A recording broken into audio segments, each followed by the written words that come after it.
Hello বন্ধুরা, welcome back to our channel Guinness world. তো আগের ভিডিওতে আমি তোমাদের বলেছিলাম আমরা কোথায় গেছি। এখন জানতে পারলে তো কোথায় গেছি।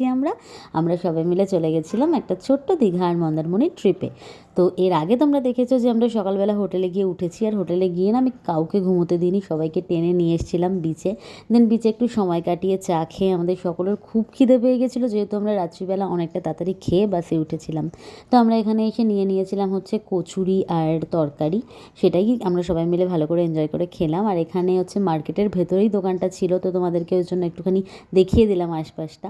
আর সেখান থেকে বেরিয়ে আমরা চলে গেছিলাম হচ্ছে বাজারে, কারণ আমরা প্ল্যান করছিলাম যে দুপুরবেলা যে খাবারটা হোটেল থেকে নিয়ে খাবো তার সাথে দীঘাতে মানে একটু মাছ কিনে ওখান থেকে রান্না করিয়ে নিয়ে গিয়ে খাবো। কারণ দীঘাতে যাবো আর মাছ খাবো না, এটা তো হতেই পারে না, তাই না?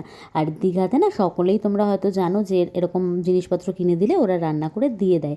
তো সেই ভেবেই আমরা গেছিলাম। আর দেখো কি সুন্দর সুন্দর মাছ, কিন্তু অবশেষে না আমাদের আর মাছ কেনা হয়নি, কারণ আমরা প্ল্যান করেছিলাম একটু নিউ দীঘায় যাবো, আর মাছ কিনে দিয়ে গেলে আমরা সময় মতন ফিরে ওটা নিতে পারবো না।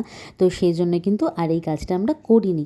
তো এরপর আমরা বেরিয়ে গেছিলাম, মানে একটু চেঞ্জ করেছিলাম আর কি, এখান থেকে বাজার থেকে বাড়িতে গিয়ে, মানে হোটেলে গিয়ে, সরি বাড়ি বলতে বলতে না অভ্যেস হয়ে গেছে বন্ধুরা। তো ওখানে গিয়ে চেঞ্জ করে তারপরে আমরা একটা টোটো নিয়ে চলে গেছিলাম হচ্ছে নিউ দীঘার বিচে। আর গিনিকে তো দেখতেই পাচ্ছ তোমরা, গিনি কতটা সাজুগুজু করেছে। তো নিউ দীঘার বিচে গিয়ে আমি কিছুই শ্যুট করতে পারিনি তোমাদের জন্য, কারণ ওই জায়গাটা এতটাই কনজাস্টেড ছিল, এত ভিড় ছিল, আর সমুদ্র এতটাই কাছে এসে গেছে না যে মানে কাছে যাওয়াই যাচ্ছে না। ফোন বের করা তো অনেক দূরের কথা, গিনিও ভয় পাচ্ছিল। দেন ওখান থেকে আমরা ডিসিশন নিলাম যেখান থেকে আমরা বেরিয়ে যাব, বেরিয়ে আবার চলে আসবো কিন্তু ওল্ড দীঘায়। তো নিউ দীঘাতে একটুখানি গিনির পাপা, গিনির মেশন ওরা স্নান করেছিল, আমরা জাস্ট একটু পাই ভিজিয়েছিলাম, বেশি কিছু করতে পারিনি। তো ওখান থেকে আমরা আবার চলে এসেছিলাম ওল্ড দীঘার বিচে। আর ওল্ড দীঘার বিচে দেখতেই পাচ্ছ পুরো প্রায় ফাঁকা এখানটা। আর কেমন তা গিনি বলছে গিনির ভালো লাগছে। বন্ধুরা তোমরা দেখতে থাকো ভিডিওটা বাকিটা, আশা করছি তোমাদের ভালো লাগবে।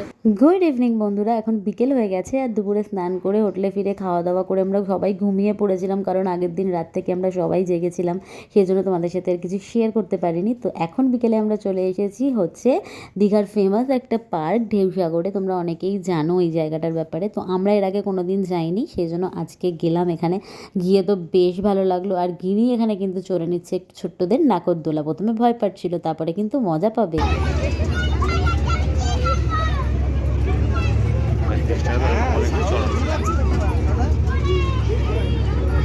আর নাগরদোলা থেকে গিনি নামতেই চাইছিল না বন্ধুরা, জোর করে ওকে নামাতে হয়েছে। তারপর আমরা চলে এসেছিলাম একটু পার্কের অন্য একটা সাইডে, যেখানে এই বড় ময়ূরটা ছিল।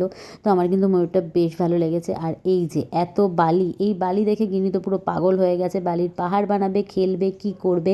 কিন্তু গিনির মিমি ওকে সেসব কিছুই করতে না দিয়ে দূরে পাঠিয়ে দিল ছবি তোলার জন্যে। কিন্তু গিনির মন তো বন্ধুরা ছুকছুক করছে, একটু পরেই তোমরা দেখতে পাবে ও কী করছে।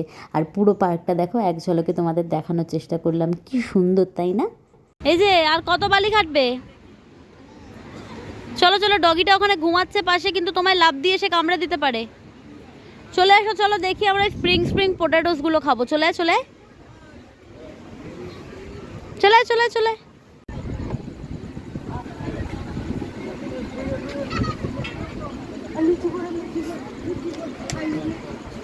এই দেখি কি কিনেছিস বাবার সাথে গিয়ে।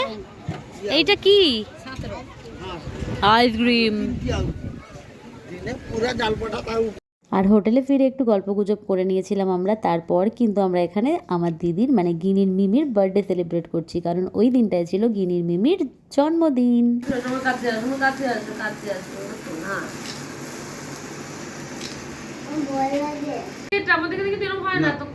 Happy birthday to you, happy birthday to you. চল আগে খাও তোমরা। ওই দে ওর নিজের মতন ওই সাগরিকাগুলোকে চেটে খেয়ে নিচ্ছে, দিদিগুলোকে। ও দিদিগুলোকে। তোর কেকের ছবি তুলেছিস? একটু ভালো করে, একটু ভালো করে। না লম্বা করো, ছবি তুলছো নাকি মুনিয়া বাবা?